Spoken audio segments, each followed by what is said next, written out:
Thank you so much. And fans అందరి తరపున గబ్బర్ సింగ్ ని ఇచ్చినందుకు thank you so much. So yes, మరి బ్లాక్ బస్టర్ స్పీచ్ ని మరొకసారి ఇవ్వడానికి బండ్ల గణేష్ గారు వచ్చేస్తున్నారు.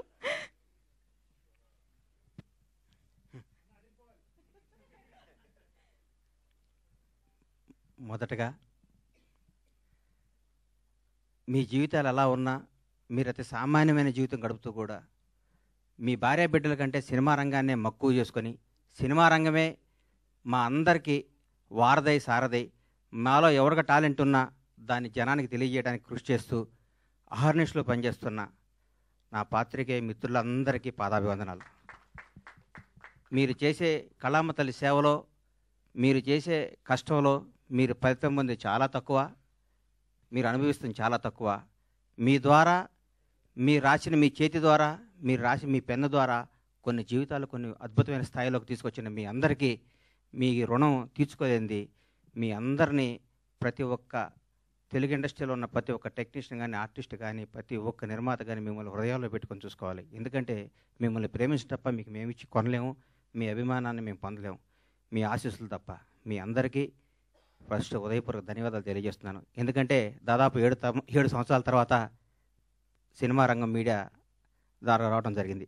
మీడియా రంగంలో నాకు ఎంతో సన్నిహితులు. నేను 32 ఏళ్ల కిందట వినాయకరావు గారు నాకు ఫస్ట్ ఇండస్ట్రీకి వచ్చిన పరిచయం. వినాయకరావు గారు, బాలరెడ్డి గారు, బిఏ రాజు గారు, మోహన్ కోటెడ్డి గారు, జగన్ గారు, ఎందరో, మన భాస్కర్ భట్ల నా స్నేహితుడు, గంగాధర శాస్త్రి గారు, అన్నే రవి, రకరకాల మంది, ఎంతోమంది ప్రవాహం పడుతూ ఉన్నారు, కొత్త వాళ్ళు వస్తున్నారు. కానీ మీకు అందే తక్కువ, మీరు పడే కష్టం ఎక్కువ. మీ విలువ తీర్చుకోలేంది, మీరు చేసే శ్రమకి వెలకట్టలేంది. మీ అందరికీ హృదయపూర్వక ధన్యవాదాలు. గబ్బర్ సింగ్. నా తల్లిదండ్రులు నాకు జన్మనిచ్చితే పవర్ స్టార్ పవన్ కళ్యాణ్ ఆయన నాకు బతుకునిచ్చాడు. పవన్ కళ్యాణ్ గారి గురించి ఎంత చెప్పుకున్నా నేను తక్కువే.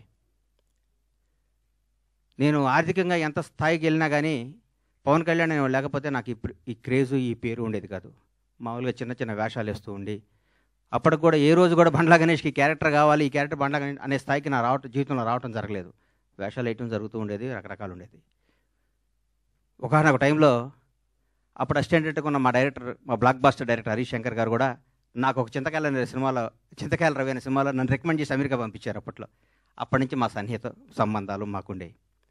నన్ను నిర్మాతం చేశారు పవన్ కళ్యాణ్ గారు. ఒకరోజు పిలిచి, ఎందుకో నేను నమ్ముకోలేని పరిస్థితిలో కూడా నన్ను నిర్మాత చేస్తే చాలామంది ఆయన అభివృద్ధి కోరుకుని ఆయన సన్నిహితులు కూడా నువ్వేంటే గణేష్ సినిమా చేయటం అంటే కూడా నేను మాట ఇచ్చాను, మాట తప్పను అని నన్ను నిర్మాతం చేసిన పవన్ కళ్యాణ్ గారికి ఈ సందర్భంగా ఇంకొకసారి పాదాభివందనాలు తెలియజేసుకుంటున్నాను.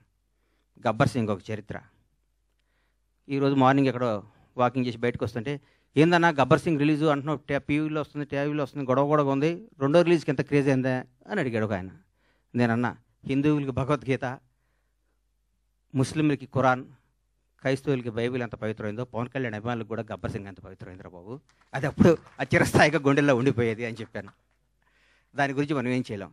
ఈ సినిమా అణువణువున ఏ బ్రహ్మ ముహూర్తాన భగవంతుడు ఈ ముహూర్తాన్ని క్లాప్ కొట్టించాడో కానీ, ఏ బ్రహ్మముహూర్తం హరీష్ శంకర్ గురించి చెప్పాలి.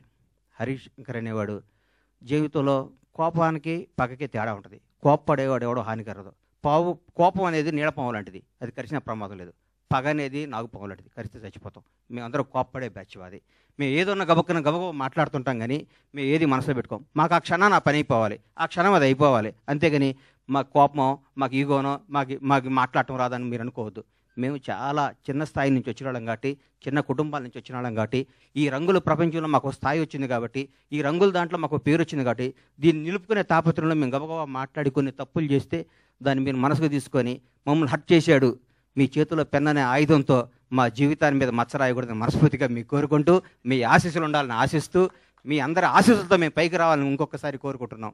ఈ గబ్బర్ సింగ్ అనే సినిమాని అణువణువున ప్రతి అడుగు, ప్రతి మాట, ప్రతి క్షణం, ప్రతి కష్టం హరీష్ శంకర్కే చెందుతుంది. హీరో గారితో అంతకుముందు నేను తీన్మార్ సినిమా తీశా. హీరో గారు ఎవరేం చెప్తే అది చేస్తాడు, పాపం నమ్మితే వదిలేస్తాడు. గబ్బర్ సింగ్ అనే చిత్రాన్ని హరీష్ శంకర్ ఏం చెప్తే అది చేద్దామని ఫస్ట్ డే నాతో చెప్పాడు. బాబు నేను షర్టు గుండీ లిపితే పోలీసు అడిగిపోతాడా అని అడిగాను నేను ఒకరోజు. నీకెందుకురా, నువ్వు దూరం కూర్చో అనేవాడు నన్ను. ఆయన ప్రతి ఒక్కటి అంత గొప్ప సినిమా. 12 సంవత్సరాల కెరీర్లో ఆ ప్రయాణంలో ఒక్కొక్కళ్ళు మల్లెపూలు ఇస్తే కొంత తల్లో పెట్టుకుంటే కొంత ఎక్కడో పెట్టుకుంటారు. హరీష్ శంకర్ని వాడుకునేవాడికి తెలుస్తుంది హరీష్ శంకర్ పవర్ ఏంటో. వాడుకునేవాడు ఎక్కడో పెట్టుకుంటే మనం ఏం చేస్తాం దానికి? ఇప్పుడు మల్లెపూలు ఉంటాయి, కొందరు తల్లో పెట్టుకుంటారు, కొందరు దేవుడి దగ్గర పెడతారు, కొందరు ఇంకెక్కడో పెడతారు. మా హరీష్ శంకర్ అనే ఒక డైమండ్ని ఎక్కడో పెడుతున్నారు. హరీష్ శంకర్ అనేవాడు నాకు వస్తే, హరీష్ శంకర్ అనేవాడు ఎక్కడితే ఆ పువ్వు అనేవాడిని ఎట్లా నేను చూపిస్తాను. నేను హరీష్ శంకర్ అనేవాడిని అద్భుతంగా ఒక సీసాలో, ఒక అద్భుతమైన సీసాలో సారా పోతే సారా సీసా అవుద్ది, పాలు పోతే పాలు సీసా, అమృతంతో అమృతం సీసా అవుద్ది. హరీష్ శంకర్ అనేవాడు సీసాలు అంటాడు. ఆ సీసాలో అద్భుతమైన సినిమా కథ చేసుకుంటే హరీష్ శంకర్ తెలుగు ఇండస్ట్రీలో రాబోయే 25 ఏళ్ళు డైరెక్టర్గా నంబర్ 1గా ఉంటాడు. నాకు తెలుసు హరీష్ శంకర్ అంటే ఏంటో.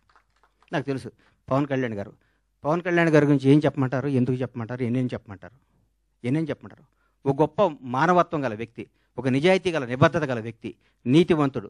తన కోసమే కాదు, తన బిడ్డల కోసమే కాదు, తన బిడ్డల కోసం, తన కుటుంబం కోసం అంటే సంవత్సరానికి ఒక సినిమా చేసుకుంటూ ఎవరిని కలపకుండా 6 నెలలు ఇక్కడ, 6 నెలలు ఫారిన్లో, 6 నెలలు జనాన్ని కనపడకుండా నెలకు 10 రోజులు షూటింగ్ చేసుకుంటూ సంవత్సరానికి భారతదేశంలో ఏ నటుడు పొందనంత అత్యధిక రెమ్యునేషన్ పొంది కూడా హాయిగా బతకగల కెపాసిటీ ఉన్న పవన్ కళ్యాణ్ ఈరోజు జనం కోసం కుటుంబాన్ని వదిలేసి, పిల్లల్ని వదిలేసి, తన సుఖాలను వదిలేసి, అన్నీ వదిలేసి అహర్నిశలు పోరాడి 10 సంవత్సరాలు, దాదాపు 10 సంవత్సరాల పాటు, 10-12 సంవత్సరాల పాటు ప్రజల కోసం పోరాడి ఈరోజు ఒక స్థాయిలో ఉన్నారు. నేను పూర్తి స్థాయిలో ఉన్నాను నేను చెప్పను, ఎందుకంటే నేను ఆయన ఎక్కడో ఊహించుకున్నాను. అది అవుద్ది, ఆయన రోజు నేను మాట్లాడతా. పవన్ కళ్యాణ్ ఒక నిబద్ధత గల వ్యక్తి, నిజాయితీగా బతికే మనిషి, నీతిగా బతికే మనిషి. నన్ను ఒక ఆయన, అరే హీరో పవన్ కళ్యాణ్ గారు ముఖ్యమంత్రి అయ్యారు కదా, ఒక చిన్న పని చెప్తా ఉన్నాడు. నేను పైనుంచి కింద చూశాను, నిన్ను నన్ను కొడతాడు నాయన.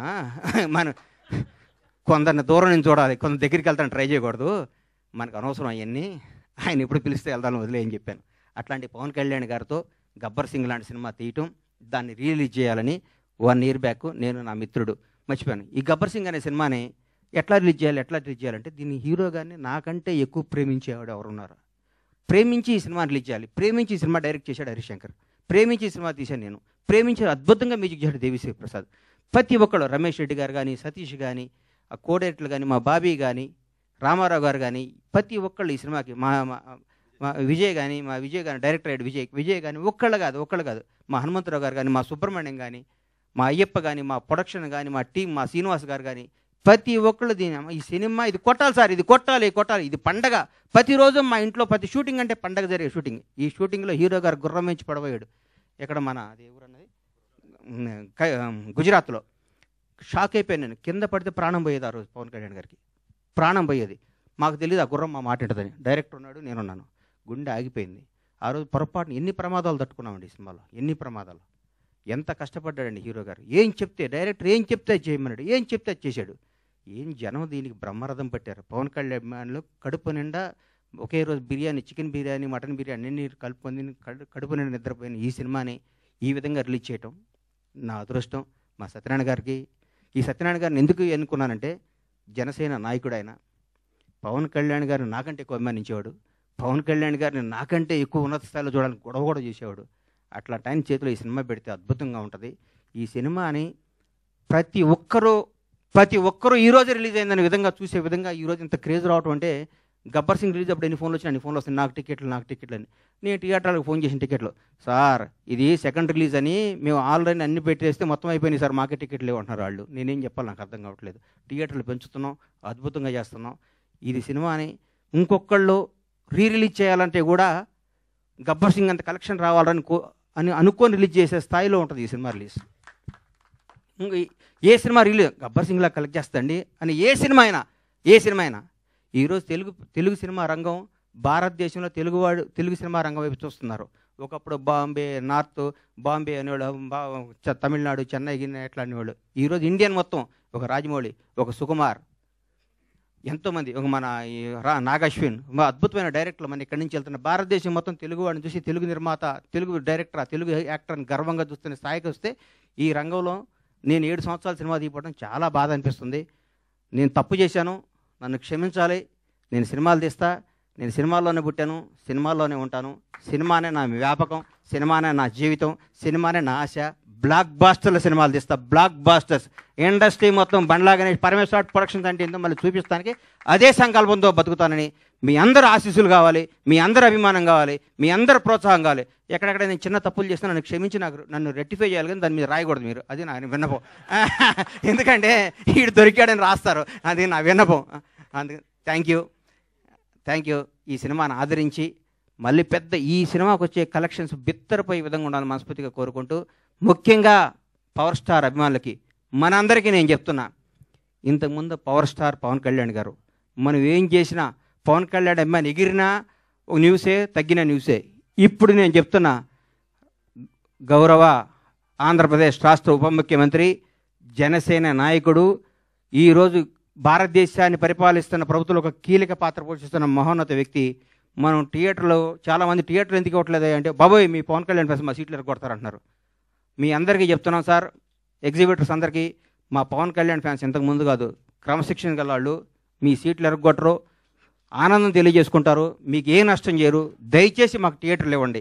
దయచేసి చేతులెత్తి నమస్కరిస్తున్న ఎగ్జిబిటర్స్ అందరికీ థియేటర్స్ ఇవ్వండి. పవన్ కళ్యాణ్ ప్రతి ఒక్క అభిమాని సెప్టెంబర్ 2వ తారీఖు నాడు ఉదయాన్నే గుడికి వెళ్తాడు, 11 థియేటర్కి వెళ్తాడు. ఇది కన్ఫర్మ్.